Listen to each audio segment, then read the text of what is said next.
Hello guys, welcome back to my YouTube channel architecture life and studies. तो finally आपके JEE main paper 2 के results available हो गए। Admission process पे जो हमारी वीडियो आ रही थी, हमने 2-3 वीडियोस एडमिशन प्रोसेस पे बनाई और जोसा की वेट के लिए, मतलब बेसिकली कहे तो जेईई मेन पेपर 2 के रिजल्ट्स के वेट के लिए हमने जोसा पे कोई वीडियो नहीं डाली। जोसा को हमने थोड़ी देर के लिए स्टॉप कर लिया। तो आज से आपको रेगुलरली जोसा की जो भी स्ट्रेटजी होती है, कैसे जोसा में आपको पार्ट लेना है, कौन कौन से डॉक्यूमेंट्स रिक्वायर है, जोसा की शेड्यूल क्या है, किस तरीके से आपको चॉइस फिलिंग करनी है, कौन से कॉलेज का प्रेफरेंस पहले देना है, कौन से कॉलेज का प्रेफरेंस बाद में देना है। तो धीरे धीरे 5 पार्ट में मैंने इसे डिवाइड किया है। इस पूरे पैटर्न को 11 तारीख से पहले आपको इस 5 चीजों पे वीडियो मिल जाएगी। ठीक है, आपको क्या करना है, सबसे पहली बात कि एक तो मेरे चैनल को सब्सक्राइब करके रखना और बेल आइकन बजा के रखना, क्योंकि आगे जो भी अपडेट्स होगा बीआर के रिगार्डिंग एडमिशन, चाहे वो स्टेट काउंसलिंग हो जाए या फिर जोसा काउंसलिंग हो जाए, आपको अपडेट सबसे पहले मिलेगा। सबसे पहली बात। और दूसरी बात कि मैंने इंडिविजुअली जिस तरीके से नाटा में हर बच्चों से बात करके एक शेड्यूल उन्हें दे करके इंडिविजुअली बात की थी कि आपको किधर किधर काउंसलिंग कराना चाहिए, नहीं कराना चाहिए, इस बार जेईई मेन के रिजल्ट्स के बाद भी हमने एक बार फिर से वो पोर्टल ओपन किया है। रजिस्ट्रेशन का लिंक नीचे दिया गया होगा डिस्क्रिप्शन बॉक्स में, जाकर के रजिस्ट्रेशन कर दीजिए individually counselling support JEE plus NATA के लिए। आज हम बात करेंगे जोसा में और इंपॉर्टेंट डॉक्यूमेंट्स क्या क्या है, क्या क्या इंपॉर्टेंट डॉक्यूमेंट्स है जो कि आपके 2022 के लिए नेसेसरी रहेगा। ठीक है, 2022 में अगर आप जोसा काउंसलिंग में पार्ट ले रहे हैं और किसी एनआईटी, एसपीए या फिर गवर्नमेंट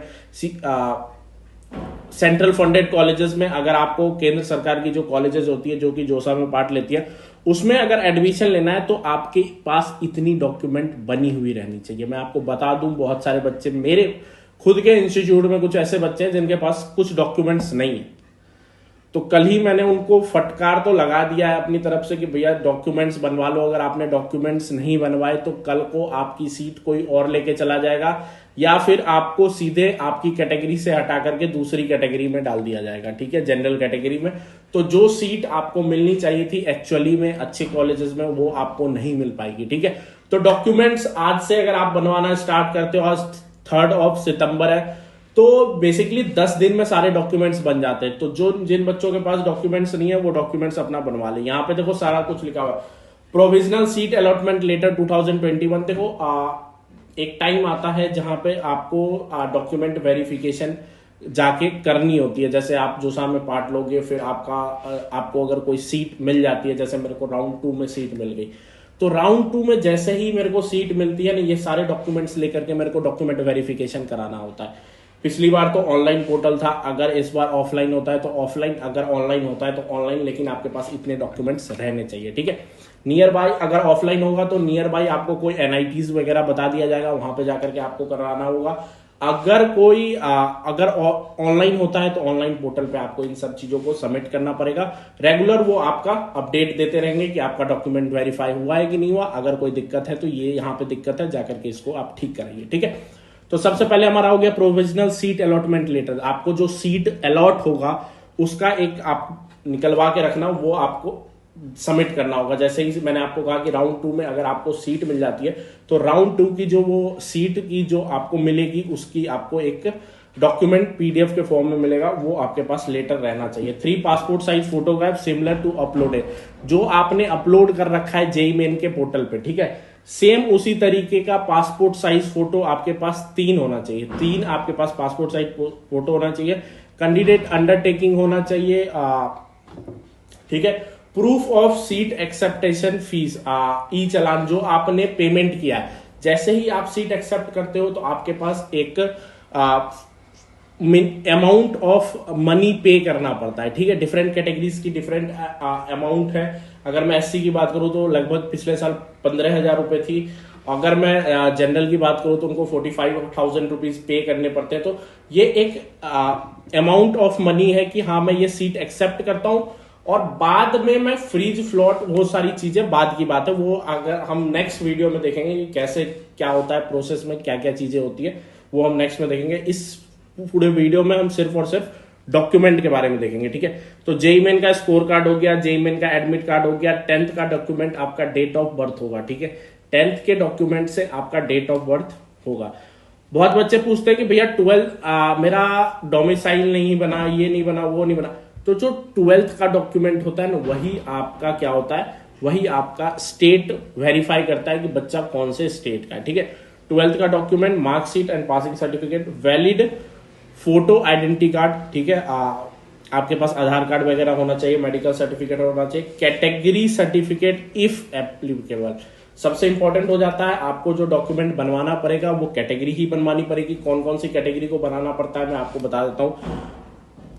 पीडब्ल्यूडी, अगर आपने पीडब्ल्यूडी कैटेगरी चुन रखी है तो पीडब्ल्यूडी की आपके पास होनी चाहिए डॉक्यूमेंट। बाकी registration and fill choose of seat allotted. देखो रजिस्ट्रेशन, जो जोसा के टाइम आप रजिस्ट्रेशन करोगे तो उस टाइम भी आपको एक डॉक्यूमेंट देगा, तो हर डॉक्यूमेंट को आपको अच्छे तरीके से रखना है। रजिस्ट्रेशन का, चॉइस फिलिंग जो आपने की है उसका पूरा आपको एक पीडीएफ प्रोवाइड होगा, वो भी आपको फॉर सीट अलॉटेड। ठीक है, आपको ये सारी चीजें प्रोवाइड करनी पड़ेगी। अब देखो बहुत सारे बच्चे क्वेश्चन करते हैं कि भैया कौन कौन सी कैटेगरीज को डॉक्यूमेंट बनवाना पड़ेगा। तो जनरल कैटेगरीज के लिए कोई डॉक्यूमेंट नेसेसरी नहीं है उनको, मतलब कैटेगरी सर्टिफिकेट नेसेसरी नहीं है। ऐसा नहीं है कि उनको इन सब डॉक्यूमेंट नेसेसरी नहीं है, उनके कैटेगरी सर्टिफिकेट नेसेसरी नहीं है अगर आप जनरल कैटेगरी से बिलोंग करते हो। तो अगर आप जनरल ईडब्ल्यूएस से बिलोंग करते हो तो आपके पास 1 अप्रैल 2022 से बाद का, 1 अप्रैल जो हो चुका है उसके बाद का आपके पास ईडब्ल्यूएस सर्टिफिकेट होना चाहिए।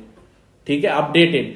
अगर आपको इसका फॉर्मेट चाहिए तो अवेलेबल है जोसा की वेबसाइट पे। जोसा की वेबसाइट पे जाकर के आप वहां से निकाल सकते हैं। ठीक है, जोसा की वेबसाइट पे जाकर के फॉर्मेट निकालिए और उसी फॉर्मेट में आपका जनरल ईडब्ल्यूएस का अपडेटेड बना हुआ रहना चाहिए 1 अप्रैल से पहले का। ठीक है, अगर आप ओबीसी एनसीएल बिलोंग करते हैं तो भी आपके पास अपडेटेड रहना चाहिए 1 अप्रैल, मतलब 1 अप्रैल से पहले का आपके पास रहना चाहिए। ठीक है, also undertaking which is available in जोसा वेबसाइट। ठीक है, अंडरटेकिंग भी आपको फिल करना है, वो आपके जोसा की ऑफिशियल वेबसाइट पे सर्टिफिकेट के ऑप्शंस में आपको दिख जाएगा। जैसे ही आप जोसा की, मैं खोल के ही दिखा दूंगा आपको कि जोसा की वेबसाइट पे सर्टिफिकेट्स आपको कहां पे मिलेंगे। बाकी for SC ST only certificate आपके पास नीड चाहिए। आपके पास पुराना भी सर्टिफिकेट रहेगा तो चलेगा, लेकिन कंडीशन ये है कि वो जोसा के फॉर्मेट में होना चाहिए। नहीं है तो फटाफट जाकर के बनवा लीजिए। बाकी सर्टिफिकेट कहां मिलेगा मैं वो भी आपको दिखा दूं। जैसे ही आप जोसा की ऑफिशियल वेबसाइट पे जाओगे, ठीक है, लिंक मैं डिस्क्रिप्शन में डाल दूंगा, यहाँ पे सर्टिफिकेट फॉर्मेट पे ओपन करोगे, यहाँ पे आपको सारे सर्टिफिकेट के फॉर्मेट दिख जाएंगे। देखो यहाँ पे सर्टिफिकेट फॉर्मेट है। जैसे ही हम इस व्यू पे क्लिक करते हैं आपको सारे डिफरेंट कैटेगरीज के, जैसे ओबीसी एनसीएल सर्टिफिकेट फॉर्मेट यहाँ पे अवेलेबल है। अगर आप ओबीसी एनसीएल से बिलोंग करते हैं तो इस तरीके का आपको बनाना है। ठीक है, बाकी अगर SC ST है तो इस फॉर्मेट में अगर आपका बना हुआ है तो आपको अपडेटेड नीड नहीं है, आपको कोई अपडेटेड। बाकी अगर आप SC ST कैटेगरी से बिलोंग करते हैं तो आपको कोई नया डॉक्यूमेंट बनाने की जरूरत नहीं है। बस आपको एक बार चेक कर लेना कि आपका जो डॉक्यूमेंट है वो इसी फॉर्मेट में है कि नहीं है। ठीक है, अगर आप पीडब्ल्यूडी बिलोंग करते हैं तो आपको यहीं पे मिल जाएगा डिफरेंट, मतलब जो फॉर्मेट्स है, जो जोसा की फॉर्मेट है उस फॉर्मेट में आपके सारे डॉक्यूमेंट, आपकी कैटेगरी सर्टिफिकेट्स अवेलेबल रहने चाहिए। जनरल ईडब्ल्यूएस भी मैंने बोल दिया। और देखो बेसिकली अगर मैं बात करूं तो इनकम असिस्ट और ईडब्ल्यूएस, जनरल ईडब्ल्यूएस का फॉर्मेट ये रहना चाहिए। ठीक है, ओबीसी एनसीएल का फॉर्मेट ये रहना चाहिए। ठीक है, और SC ST का सर्टिफिकेट ये फॉर्मेट में रहना चाहिए। तो 3 लोगों के हो गए और पीडब्ल्यूडी का फॉर्मेट यहाँ पे अवेलेबल है। ठीक है, तो जोसा की वेबसाइट पे आपको सब कुछ अवेलेबल मिल जाएगा, सर्टिफिकेट का फॉर्मेट भी अवेलेबल मिल जाएगा। तो फटाफट आपको ये सारे डॉक्यूमेंट्स रेडी कर लेने हैं। और कल जो हमारी वीडियो रहेगी वो वीडियो रहेगी जोसा की शेड्यूल के बारे में। जोसा किस तरीके से काउंसलिंग लेता है, क्या स्टेप है, क्या फॉर्मेट है, ये सारी चीजें हम बात करेंगे। ठीक है, कि कैसे हम सीट को एक्सेप्ट करेंगे, अगर हमें एक्सेप्ट और आगे की तरफ जाना है तो हम कैसे फ्लॉट करेंगे, ये सारी चीजें मैं आपको समझाऊंगा जिससे कि जोसा की काउंसलिंग में आपका कोई दिक्कत ना हो। ठीक है।